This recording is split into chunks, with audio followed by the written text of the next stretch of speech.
force and dumped their bombs on the coastal city.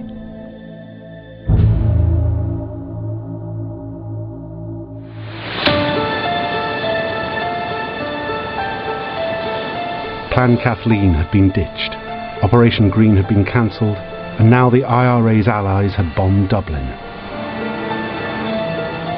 The IRA was completely discredited. Worse still, Stephen Hayes's drinking habits had developed into an addiction. There are increasing reports that Hayes has effectively become an alcoholic. And as a result, some of his active officers, particularly from Belfast, begin to distrust him and begin to suspect that all the setbacks the organisation is having are down to Hayes' leadership. So the membership decided to take action. Stephen Hayes is one of the most controversial figures in the history of the IRA. The IRA were a small marginal organisation under major pressure, and there's really not much else Hayes could have done as leader. But they suspect that he's a traitor, and during 1941 they actually kidnap him, court-martial him, interrogate him for a long period, and make him confess to having been a high-level spy on behalf of the Irish government. Though no evidence has emerged that Hayes was an Irish government spy, the IRA sentenced him to death. But he escaped and went to the Irish police.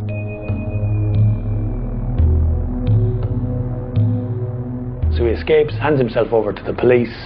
His kidnappers are arrested, and while the IRA still regard Hayes as a traitor, in terms again of public opinion, the IRA just looked like a farcical organisation.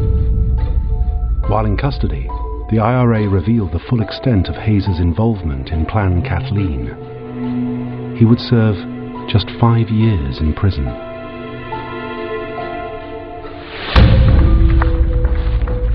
By now, Herman Gortz was on the run. He made several escape attempts, including by a motorboat that sank off the southeast coast. He even went to the German embassy to beg them for help. Though they agreed to pass his messages to the Abwehr, they were reluctant to help him further and turned him away. On the 27th of November, he too was discovered and arrested. Further pictures of the arrival of the first American expeditionary force to Britain, a troopship crowded with men from the great cities and plains of North America. Greetings to them all from the rank and file of this United Kingdom, united now as allies of those United States. Any lingering hope of invading Northern Ireland was dashed when in January 1942, American troops were stationed in Europe for the first time. By May 1942, 37,000 GIs were based in Northern Ireland.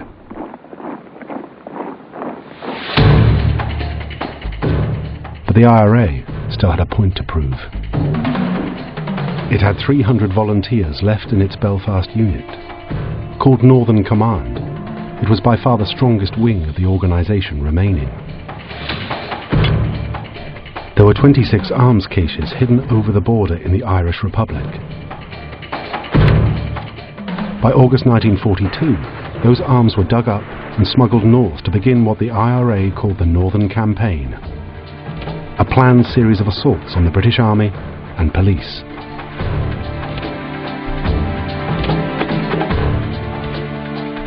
But joint British and Irish intelligence operations thwarted their plans. All they managed was sporadic attacks on barracks and police stations, and the ambush and murder of several members of the Royal Ulster Constabulary. By the time the Allies were preparing for the D-Day landings, the IRA's organisation was shattered. In June 1944, its new Chief of Staff, Charlie Kerins, was arrested and 6 months later hanged. All over London, a fortress of freedom in the dark days, millions rejoice in final and complete victory after a war lasting nearly 6 years. The war in Europe ended on the 8th of May 1945.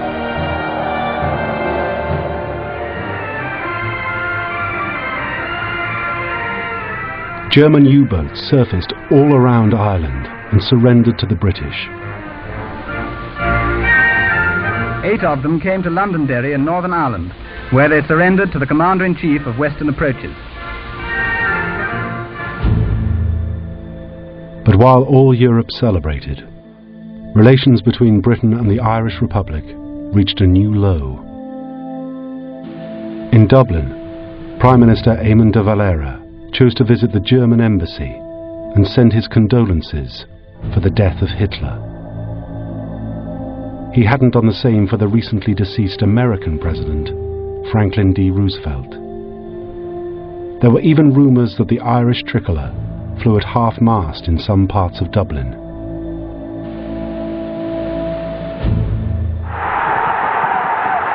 The victorious Winston Churchill attacked de Valera for allowing German shipping to pass through its waters unchecked. This was indeed a deadly moment in our life. And if it had not been for the loyalty and friendship of Northern Ireland, we should have been forced to come to close quarters with Mr. de Valera, or perish forever from the earth.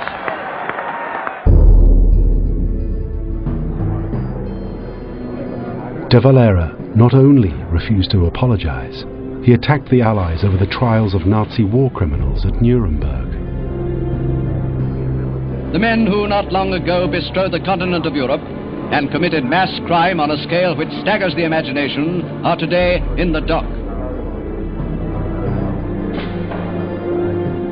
The Irish government refused to recognise the trials, comparing them to the British use of its legal system in Ireland before independence.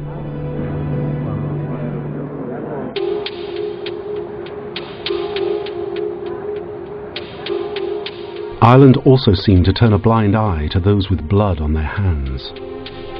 It became a safe haven for several known Nazi collaborators.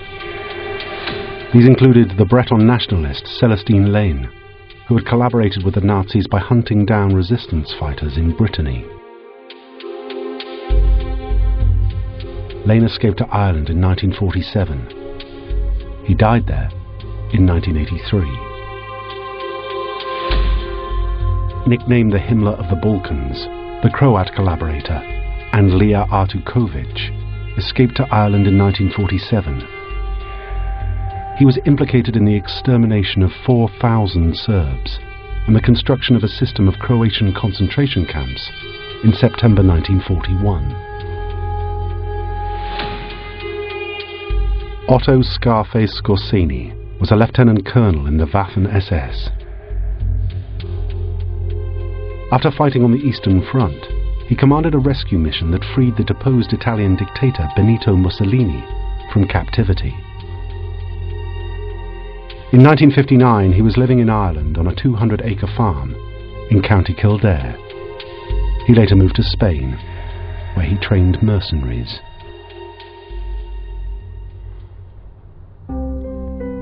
Why was the Irish government prepared to harbour such men?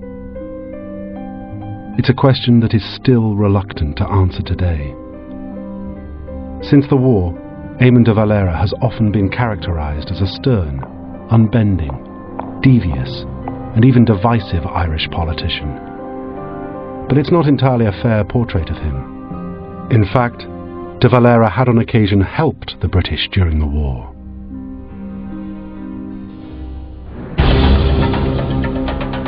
The German battleship Bismarck was about to attack the North Atlantic convoys in 1941 when it was spotted by a British flying boat that was based in the Irish Republic. That information was passed on to the Royal Navy, who intercepted and sank the Bismarck.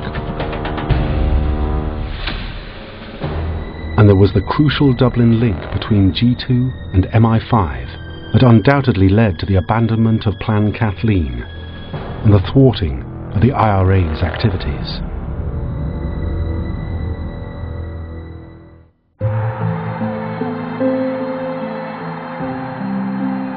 So what of the IRA's role? Perhaps the worst charge that can be levelled at them was that Churchill had to commit resources to find and stop the S-Plan terrorists. The emergency services and security services were too busy clearing up the IRA's mess when they should have been concentrating on the real enemy. And while there was no suggestion that the IRA was actively anti-Semitic, they had picked the most distasteful of friends. Suppose the IRA had won. Suppose Plan Kathleen or Operation Green had succeeded. The Nazis would indeed have had a presence in Ireland. Early in 1942, Adolf Eichmann, the man in charge of the logistics for the Holocaust, drew up a list detailing the number of Jews in Europe still to be exterminated. Ireland's 4,000 Jews were on that list. Had the IRA succeeded, there is a high probability that they would have all been killed. What would the legacy of the IRA have been then? I think some of them probably thought they were being extremely clever and that they would get assistance from the Germans and not have to give anything in return. You could also argue that some of them were extremely naive. So I don't think most of them did understand the nature of the Nazi regime or its ambitions.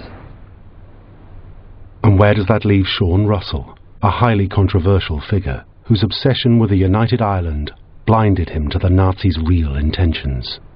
There was no doubt that most of the IRA were firm in their aspirations to achieve the unification of Northern Ireland.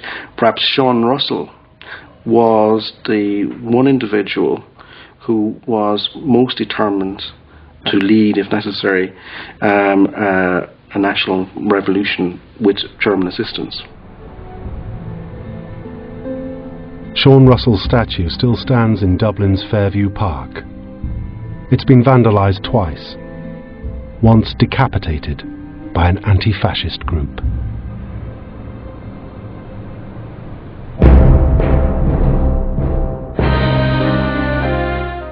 In an hour, an exclusive